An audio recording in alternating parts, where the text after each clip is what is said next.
Welcome to the Back to the Future Episode 1 DVD commentary track. I'm Mike Stemmle, designer. I'm JD Straw, I'm another designer. I'm Dennis Lenart, I directed the episode. I'm Andy Hartzell, I'm another designer. Eric Parsons, a cinematic artist.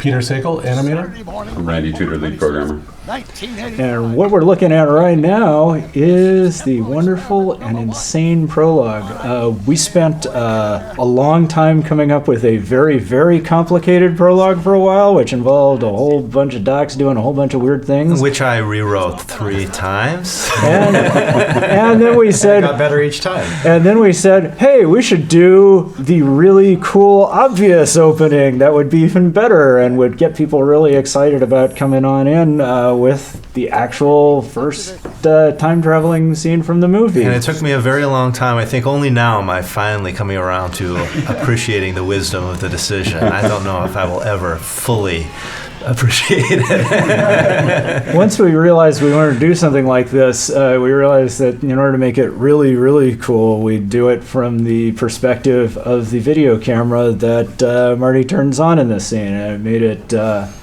very, very different and wonderful. You know, I laid out the first pass of the characters' positions and the camera work on this, and I immediately realized you cheat position a lot when you make a film. Yeah. And you can't cheat it anymore when you do it through the video camera. So, thank you. Yay. So then we decided, well, we won't make the whole thing in black and white. We'll make part of it in color. So. Myas and Torsten did a lot of really awesome stuff on this sequence to make it. It's tough when you're trying to replicate the movie because obviously everyone knows what that looks like, and now we're trying to take our stylized characters. But I think they ended up doing a really good job. Myas and Torsten are exchange choreographers from Germany. Who this was their their first big chance to. Well, no, they did a lot of work on Cinemax. Yeah. But this is definitely a dream come true for them too. Yeah, much like both Back to the Future fans. Quite a bit. Myas is a huge Back to the Future fan as well. I think what's good about this sequence is it really showcases a lot of the elements that we tried very hard to stay faithful to the license. Everything from the car to the mall to the outfits to Doc's truck to Einstein. We and it ended in Marty's bedroom. There was a lot of effort that went into Marty's bedroom. Although apparently Guybrush on the back. Apparently Guybrush 3 prints starred in Weird Science. Yeah. Those, I don't know what that all is about. And Doc was there. Yeah, I like this opening just for the idea that we kind of really remind fans that we've seen the movies a million times and our attention to detail is there, and kind of having play out similar to the actual film and then do the little twist there. It's just kind of a fun. It's such a careful balance trying to decide how much of the movies we expected our audience to actually watch and remember, and then how much new stuff we wanted to give them, new characterizations. Seems like a good time to talk about how AJ Lucchesi, who is absurdly great as Marty. Is there anyone who doesn't know the story of AJ Lucchesi at this point? Is there anyone in America who doesn't know? Yeah. Would you like to tell it for everyone? Well, when we were looking for somebody to voice Marty McFly, we put out the casting call, and A.J. Lucchesi heard about it from his friends. He was a recent graduate from film school in New York, had really no experience in the industry, but was known in a circle of friends for his uncanny Marty McFly impersonation, and he was convinced. He was just moving to the West Coast from the East Coast. His friends convinced him to turn in an audition, and he nailed it. I don't know where we would have been without him. Yeah, he definitely embodied the 17-year-old Marty voice perfectly. And I was actually just gonna we sort of missed it, but Brian Gillies modeling the little mind-reading helmet / beer helmet was the total sort of typical Telltale late night random idea, and then Brian saying like, "Yeah, that's funny. I'll come in on the weekend and do that." And do you want to talk about Einstein, Mike? Oh, the dog.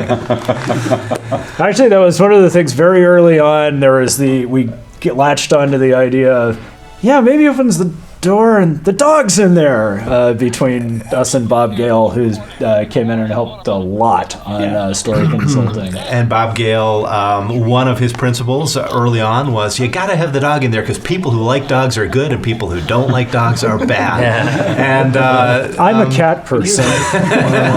but we all know you're bad. But at one point we polled a playtest audience for who their favorite character was, and I don't remember which episode it was, but I don't know. But Einstein, I think, won. Maybe Marty won and Einstein was second. I don't remember. Getting a little bit of skateboarding in there. Yeah.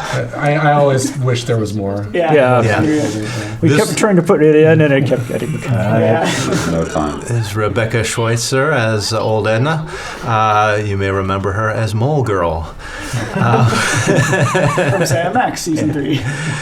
This might be a good point to just talk about the 80s, which we're we've almost left the 80s already. But originally, we were going to be spending a lot more time in the 80s. In fact, I think our entire first episode was set in the 80s. We had a couple of characters who we had to cut, and most regrettably, Tiff Tannen, the hot young punk. Oh, we'll get to talk about her in episode 3, though. Yeah.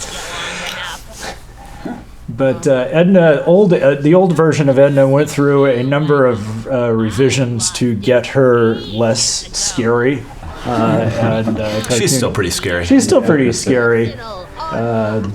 But making her actually fit within the license was a little tricky, because even though Back to the Future is a broad license character-wise, she was almost a little too broad initially. But I think we finally hit a decent spot with her. The suspect. One thing, the arson case. a quick bit going back to AJ. I remember one of my favorite times recording on this was the first day of recording with AJ, and he came in, and he was super excited to be there. Never worked on a project this big. Huge Back to the Future fan, and 20 minutes in, we're recording the voice, trying to find it, and he was nailing all these lines. And at one point in the middle of a take, he just stopped and started laughing, and all of us were like, "Whoa, no, what happened? What? It's cut. Sorry, what's going on?" And he was like, "I'm sorry. I can't believe I'm doing this. This is like a dream come true." And it was a really cool moment. And then he's like, "Sorry, I'm moving on," and then just went back in and did like some crazy session where we nailed most of it. It's good.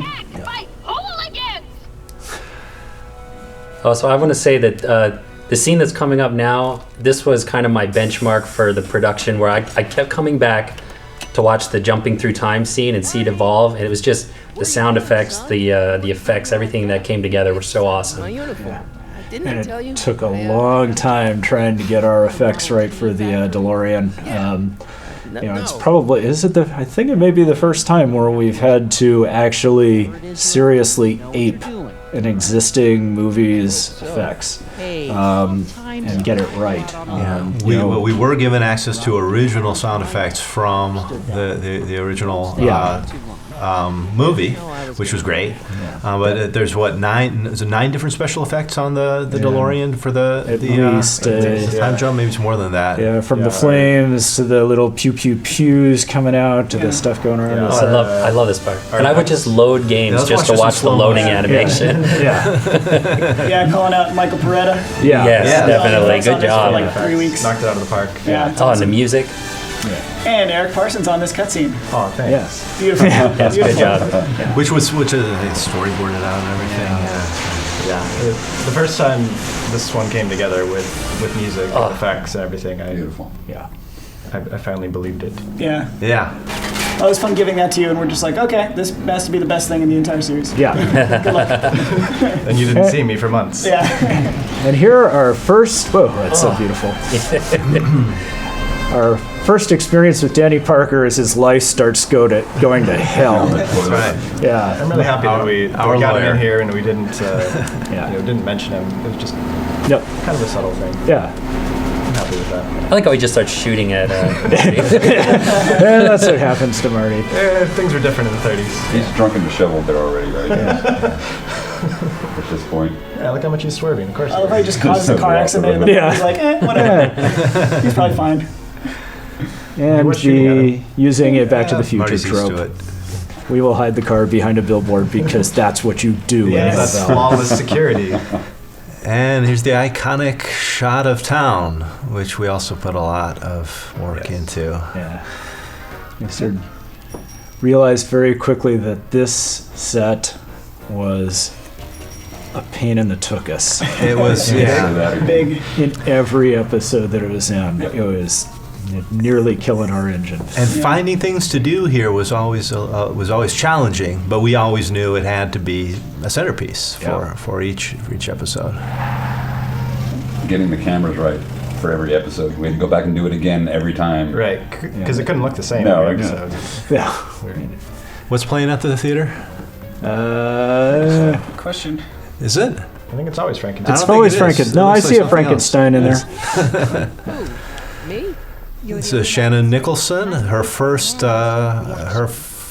first time she's voiced a character for Telltale. I think it's the first time she's done voiceover. She did a very good job. Carl Sagan, the stranger who single-handedly did what There the law are any number of little gags in here that namely, you have to be really carefully looking for to notice. I know it's just an etiquette column, but I The shave and haircut one bit. No, down, boy. Einstein doesn't like her. This is a clue, people. dogs must be kept on leash at all times. It's the law. Look it up. She's a vampire. She's a That's why she didn't. She had no reflection in the barber shop. See, that's How did you that know. shark sign end up in there? Yeah. It wasn't in there until like the very end of the first we episode. realized we need to pepper the town with more things that were evocative of the original movies. Because we don't have enough references to the original Yeah, movies. so we needed a movie called a movie like Jaws, the 3D version from the future. So we just called it Shark. There's Doc In 1D, I think. Doc, Actual real sharks. the actual real meeting of Marty and Doc again, who's now calling himself Carl Sagan in one of the. So should we talk about Christopher Lloyd here? Or Yeah, what we is there should to say talk about Christopher Lloyd a lot. We're all very happy that we got to work with Christopher Lloyd. Yeah, Yeah. definitely. That was a terrifying story. The first session when we were down there, and like he was super cool, totally up for the character, jumped right back into it. But like halfway through recording, Bob Gale showed up, which for me as a huge Back to the Future nerd was super intimidating, and he just came and sat right behind me in the studio. And we were like directing Christopher Lloyd, redoing the mall stuff, so it's like stuff they'd already done 25 years ago. That was pretty intimidating. No pressure. Yeah, no pressure. Director boy. Who do you think you are? So yeah, Doc is going by Carl Sagan in this because of the old running gag in the movies of them choosing pseudonyms that are real people. And if the not ghost of Carl Sagan is out there someplace, I'm very sorry. But we just fell in love with that. He'd be honored to be in this. Yeah, But he'd be very surprised to be a ghost. yeah, that's true. That's what I was saying. The not ghost. Kid. Shut it. If one of those subpoenas. We spent a lot of time trying to get this scene to look very much like the scene, again, that we are riffing on in the malt shop with a tannin and one of Marty's ancestors. In fact, this was, I remember just early on in the design process, as being something where I think it was Dennis, was like, we've got to have a soup kitchen, right? Yeah. We've got to have, and in fact, it was not in the budget to have a diner, basically, at one point. And Dennis just burst into the producer's office and grabbed him by the lapels and said, there's gonna be a diner in this. You got it? I think I got too angry about that one. But we were so then, thrilled. You know, and that was the other thing too, is then we were like, okay, we can have a diner, but it's on the other side of town. I was like, it's got to be in the same spot. place, Yeah. We got it. That's good. You really need young Emmett. The Emmett Marty walk and talk. Yes. Lean forward for All right, well, Telltale. we'll give Randy the floor here and let him talk about the Emmett Marty walk and talk. What are we talking about? We experimented with a new style of gameplay, basically, where you're in a dialogue and following behind Emmett, which creates all sorts of problems. We were fixing bugs on just this last little bit in the game, and right until the last minute, it was probably the most expensive puzzle we did in the entire It's a season. dialogue puzzle. Yeah. But you know what? It was a great, it's a great scene. Yeah, it's something different that we tried to do, having a moving character that you could jump into at any point in his loop and have a number of things that you can do with him. And it kind of established the character and the relationship between the characters, which is so essential to the whole season. And the character, just his distracted, always on the move sort of personality. It's like, to me, like the Doc Marty relationship, like Doc in the movies is always the frantic walking around, and Marty's always trying to catch up, and so it seemed perfect to introduce young Emmett with the same kind of mechanic. Kitchen yelling at Arthur McFly. I'm not surprised. And that gets to the whole thing about the season. Very early on, we realized we wanted to totally topsy-turvy most of the relationship. We wanted, a Marty who's been through time, several times now, who's kind of a little more mature, having to deal with, this young Emmett Brown who's, this gawky teenager. A Flibberty Gibbet, teenager who hasn't quite figured out what he wants to do in life and has got all these pressures to do something else with his life. Making this critical decision, where for Marty's dad, it's I got to kiss the girl. For young Emmett, it's I got to kiss science at some point. And that's actually part of what got me to work on this. In the beginning, when I heard there was rumors that we might do a Back to the Future game, I was terrified because it's a huge part of my childhood. And it was actually when, Mike, you came by my desk one day and you were like, so what if we get to meet Emmett when he's young, and what if there's a possibility he doesn't go into science because of something you do? And I was like, oh, I'm so in. So this peanut puzzle, God! It gave us, that's one of the things I blocked out. I know it gave us troubles, but I do not know what there those was troubles shoe were. polish. There was shoe polish involved. It was a more involved puzzle. Yes, at and one point. we cut it down to nothing, and that was wise. What the hell is that? Yeah. That's why those peanuts are in the hat there. Originally, Kid Tannen might have ended up in blackface at some point. No, I don't think he would have ever ended up in blackface. But there was also something that you were getting, some ingredient from the diner that he hated, and then you put it. I don't know. It was a hot anyway. And you had to smell it on Emmett's breath. Yeah, that's right. You had to smell it on Emmett's breath. Marmalade. That's it. Convoluted, to say the least. Yes. In a good way. In a way. In a way.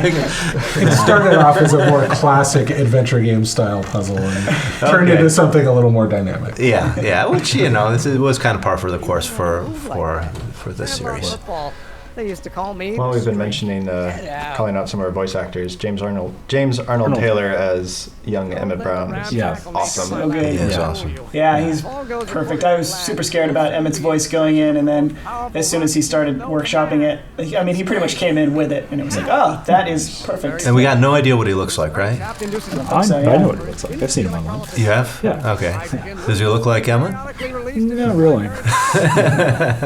He's down in Santa Barbara, so we dealt with him over the phone.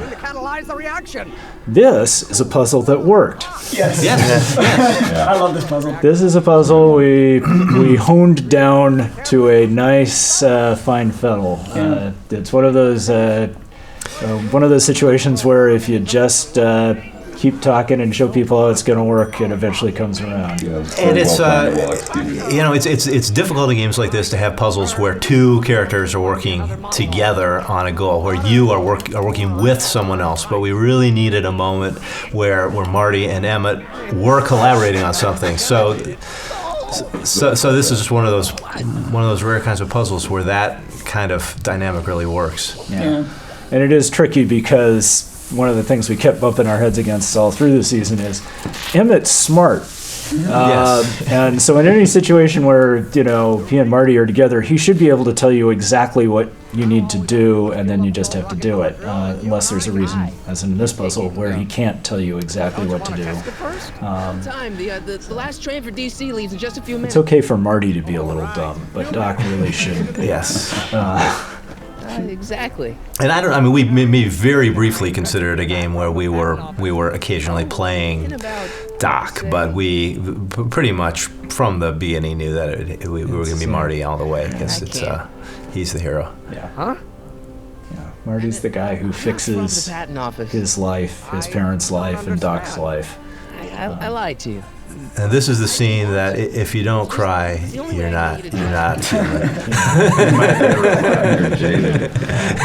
Very important. I call out Nick Herman on this one. Yeah. Yeah, he was on another project at the time, but we pulled him over to do this, and I'm extremely glad. Yeah, it's heartbreaking with because you kind of come to really like Emmett by this point, and kind of betraying him. Yeah. I'll get it back to you. I promise. Marty is behaving a bit like a And jerk. Emmett, But he's you're gonna 17. be a great inventor.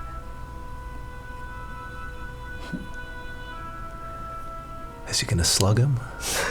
No, much later for that. Yeah. The cart. The throttle at about 8.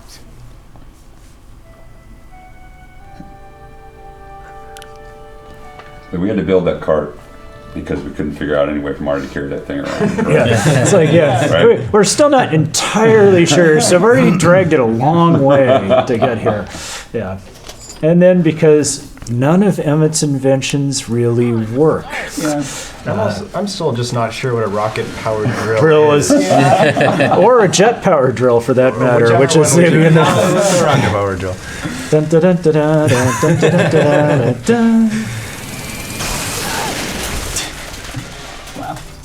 Yeah, that's painful. Yeah, that's gonna hurt. You're too late. Too late. The Doc's not Some supposed tough to be. ID on that wall. Yeah. Well, really, I mean, it didn't matter what was powering the drill. It needed to get on the bike. That was the That whole was- purpose. yeah. That's right. That's right. Everything leads up to this. Everything is up to this, which is the other big sequence. I was so glad that we managed to keep the action Yeah. close to the way we designed it for this sequence. Yeah. At great cost. Oh yeah. Partially being It's so Personal worth it. sanity. Yeah. Yeah, there were definitely some tough sells Yeah. in this the bike from the sequence. truck. Truck. Yeah. Yeah. It's a bike. Shouldn't the? Yeah. Danger, Doc. I've got Yeah, you don't think about it too hard. No. You just Yeah, that was the fun part, jumping in, like when I got on and started like, all right, cool, let's talk to Pete, figure out the animation and all this, and then we're like, wait, how is the bike on the truck? Wait, what's happening? Yeah, I don't know yet. Just, I don't know. Just like that. Yes. Yeah, it works. Yeah. We the definitely. human bridge. The one thing we wanted to definitely do in this first episode is end it with a very traditional Back to the Future Cars on Road action sequence. and kind of and- frenetic things that could never physically Happen. happen like that. Doc has really good balance. Yes. Yeah. He's a remarkably spry Yeah, the nonagenarian. human bridge is like one of those ideas that's, an easy concept that is not easy in execution.